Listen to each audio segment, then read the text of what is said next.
This is Barry Zalma speaking for Claim School Incorporated's blog, Zalma on Insurance.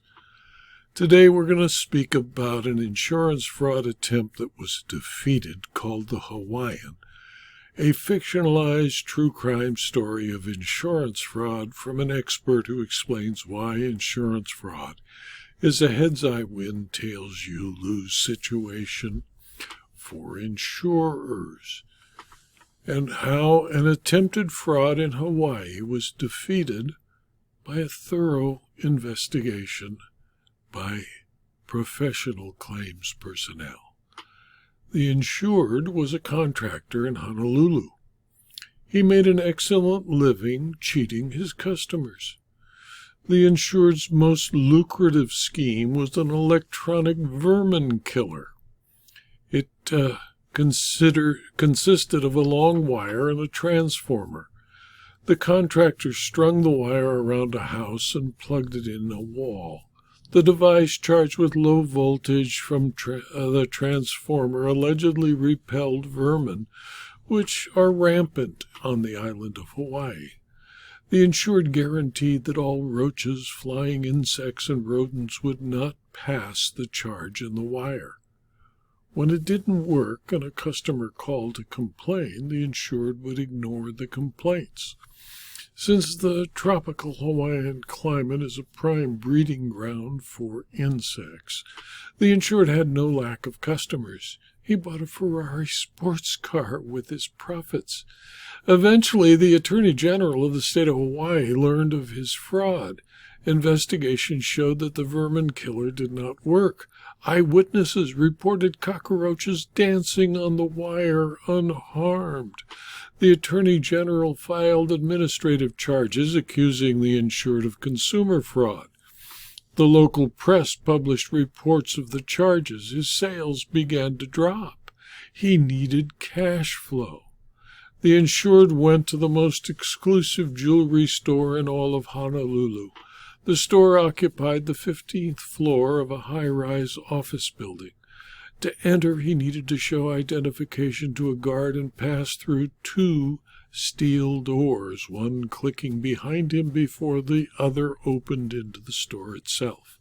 He bought a single wristwatch at the jeweler and charged it on his American Express card. He asked the jeweler for and received an appraisal of the wristwatch. He then visited the local public library and withdrew 3 textbooks on gemology. He returned to his office and made a Xerox copy of the appraisal. He then covered the description of the wristwatch with a large Post-it note. He photocopied 20 new copies of the appraisal, all with a blank description. The Post-it note was invisible to the Xerox machine, and he had clean appraisals with no descriptions. He returned to his office. In using the books on gemology, he wrote out descriptions for 45 separate items of ladies' and men's jewelry. He set values beside each item so they totaled over $500,000. He gave the blank appraisals to his secretary and had her type up the descriptions and values he had written onto the appraisal forms he'd created. He then made 2 copies of the new appraisals and destroyed the originals. Armed with his appraisals, he visited a large retail insurance brokerage in Honolulu. He advised the broker that he had recently acquired the jewelry from his deceased mother and needed it to be insured. The broker was familiar with the jewelry establishment and its impeccable reputation. He accepted the Xerox copies of the appraisals, prepared an application, and submitted the application and appraisals to various markets. He received quotations from 3 different insurers. Each agreed to insure the jewelry. The insured selected the insurer that offered the lowest premium and explained to his agent that he had a slight cash flow problem, and the agent helped him by financing the premium. He made 1 payment on the premium finance contract and then reported a theft. He advised the insurer that the jewelry was secured in the locked drawer of his office, which he considered to be a safe. His office was a small structure with a warehouse facility where he parked his construction truck and, on that night, the Ferrari. It was an employee's birthday, and he and 5 employees went to a local restaurant to celebrate the birthday. Since they could not fit in his Ferrari, they all went in the foreman's 8-passenger van. When they returned from the birthday party, they immediately noticed that the Ferrari was no longer in the warehouse. The aluminum overhead door was off its track. Someone had broken in. The thieves must have found the keys to his Ferrari in the desk. The desk drawer was broken, and on the floor, no jewelry remained in the building. The insured was distraught, since the jewelry was his only connection with his deceased mother.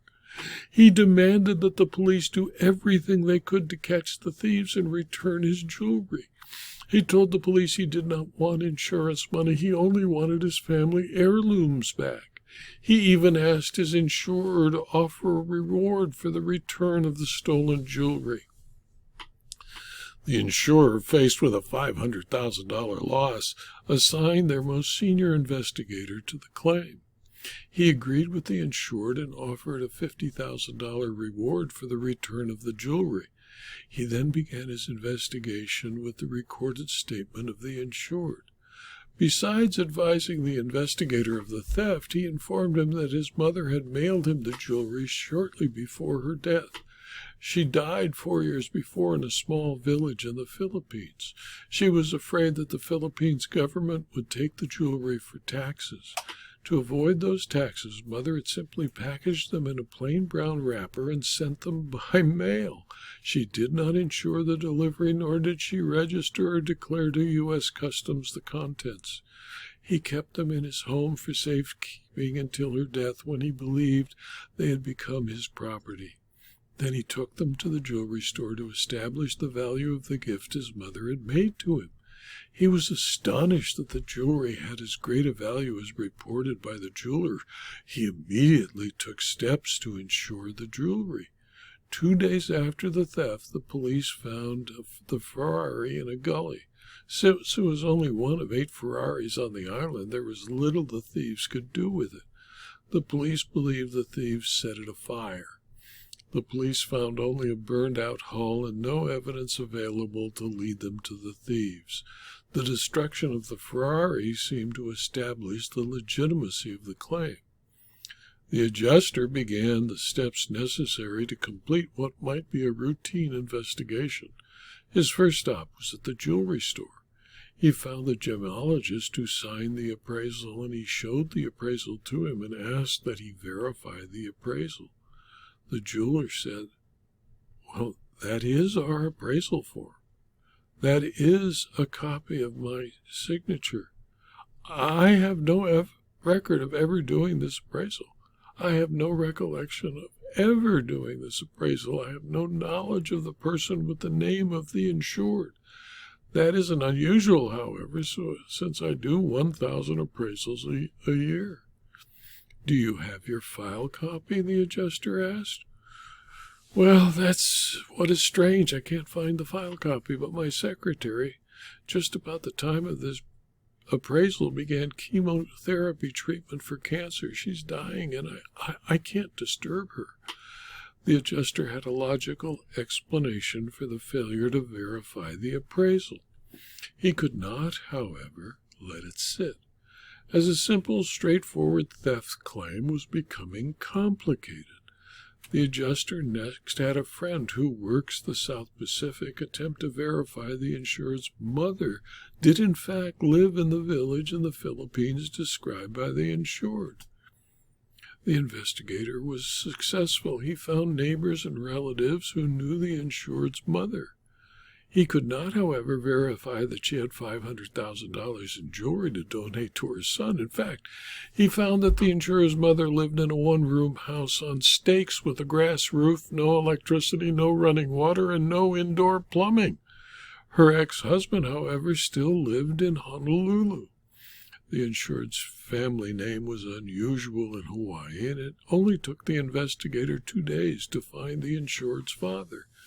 He was pleased to give the adjuster an interview, and he had been estranged from his son for 20 years and his wife for 10.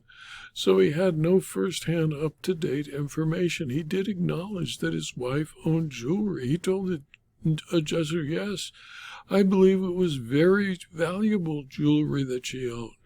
How much did you think it was worth?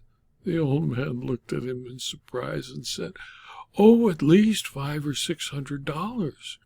The adjuster then began his investigation in earnest. He invited the insured secretary out to lunch. Over a chef's salad and a glass of iced tea, he learned the secretary's life story. He knew she'd been in Hawaii for only 2 years, having come to the islands from Iowa. She was young and very innocent. She liked her job, but made only enough money to survive in the islands. She could not believe the cost of housing compared to what it had been in Iowa. After gaining her confidence, the adjuster confronted the secretary with the results of his investigation. He told her he knew that the appraisals were not done by the jewelry. He showed her where he had discovered that the typewriter used to type the description of the items of jewelry was different from the typewriter used to type the name of the appraiser. He told her that he liked her and would be very sorry if she was involved in aiding her boss in committing a crime. She began to cry.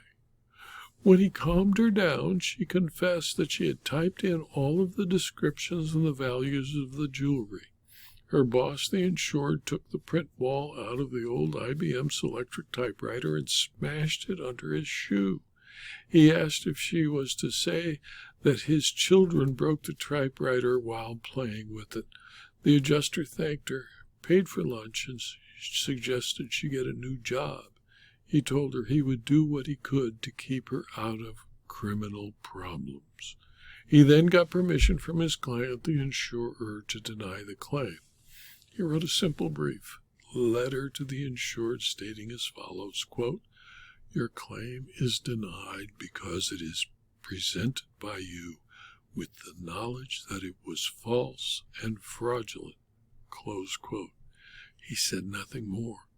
The adjuster, as required by law, reported his findings to the local police agency and to the U.S. postal inspectors. Both promised a prompt criminal investigation and prosecution of the insured for insurance fraud. The adjuster waited patiently for 5 years. Every 12 months he would ask the police concerning the investigation, and he'd always receive the same response, quote, we're working on it, close quote. On the 5th year, just before the statute of limitations ran, the FBI arrested the insured for insurance fraud, wire, and mail fraud. On the testimony of the adjuster and the secretary, the insured was convicted. The court sentenced him to 5 years in jail, suspended on the condition that he actually serve 30 days and that he make restitution of $10,000 in investigation costs to the insurer. 5 years elapsed since his investigation. He is still making a living as a contractor in Hawaii, defrauding his customers. He paid when the probation officer caught him what he told the probation officer he could afford. In 5 years, the insured paid on the restitution that is a condition of his probation a total of $250, $50 a month. His probation is now over. The crime did not succeed. He did not collect $500,000. The insurance company did not succeed. It paid over $10,000 to its investigators, which it will never recover, and the ordered restitution was never paid. This video was adapted from my blog, Zelma on Insurance, which is available free to anyone who clicks on the URL zelma.com/blog. You can subscribe to the blog and you'll receive notice of every blog posting, usually 5, sometimes 6 a week. And you can also subscribe to the videos on rumble.com and youtube.com, all of which are free. Thank you for your attention.